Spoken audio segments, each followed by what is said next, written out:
منتخب ہوئے اسپیکر, تو انہوں نے بڑی اچھی گفتگو کی اور انہوں نے بتایا کہ میں نے اپوزیشن اور حکومت کو ساتھ لے کر چلنا ہے اور کسی بھی اسپیکر کا یہی تقریر بنتی ہے ان کی. تو ڈیفینیٹلی انہوں نے جو پچھلا اپنا ٹینیور پورا کیا تھا اس میں بھی انہوں نے بڑا اچھا کنڈکٹ کیا اور اپوزیشن کو ساتھ لے کر چلے. اب آپ بات کرتی ہیں ایم کیو ایم کی. دیکھیے ایم کیو ایم کے مطالبات ہمیں پتہ تھا, لاسٹلی آپ کو پتہ ہے ہمیشہ اگر ہم ان کی تاریخ دیکھیں تو اینڈ آف دی ڈے وہ ہو جاتا ہے اور وہ وزارتیں بھی لے لیتے ہیں. پاکستان پیپلز پارٹی کی جو بات ہے سلما, وہ دوسرے مرحلے میں حکومت سازی پہلے مرحلے میں مکمل ہوگی, سینٹ کے انتخابات ہوں گے, چیئرمین سینٹ منتخب ہوگا, صدر منتخب ہوگا, پھر آپ کا بجٹ پیش کیا جائے گا. جب بجٹ منظور ہوگا اور اس کے بعد دوسرے مرحلے میں پاکستان پیپلز پارٹی جو ہے وہ بھی حکومت سازی کا حصہ ہوگی اور وزارتیں ضرور لے گی.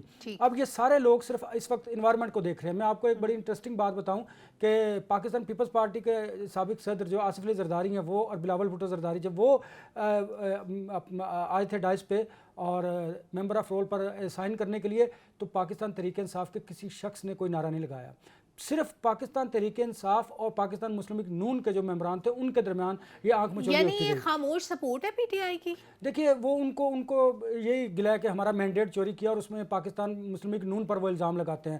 جب نواز شریف صاحب اور شہباز شریف صاحب بیٹھتے تھے نشستوں پر تو وہ ڈائس پر جا کے کھڑے ہو جاتے اسپیکر کے سامنے, وہاں پر وہ کھڑے ہو کے نعرے بازی کرتے تھے. دیکھیے جب اسمبلی کا آغاز ہی اتنا افسوسناک ہو تو مجھے بتائیں آگے چل کر جو قومی ایشوز ہیں اس پر اتفاق رائے کون پیدا کرے گا, ان کے درمیان بالکل صحیح کہہ رہے ہیں. اور آپ یہ کہہ رہے ہیں کہ یہ جو گورنمنٹ ہے اس میں گورنمنٹ میں اور اپوزیشن میں P T I versus Noon league ہے, مطلب اس میں دونوں طرف کے جو الائز ہیں ان کا کوئی اتنا رول نہیں نظر آ رہا. ایسا ہی ہے کیونکہ مولانا فضل الرحمان صاحب بالکل خاموش ہے, باقی جو اتحادی تھے اس طرف سے بھی وہ بھی خاموش ہے.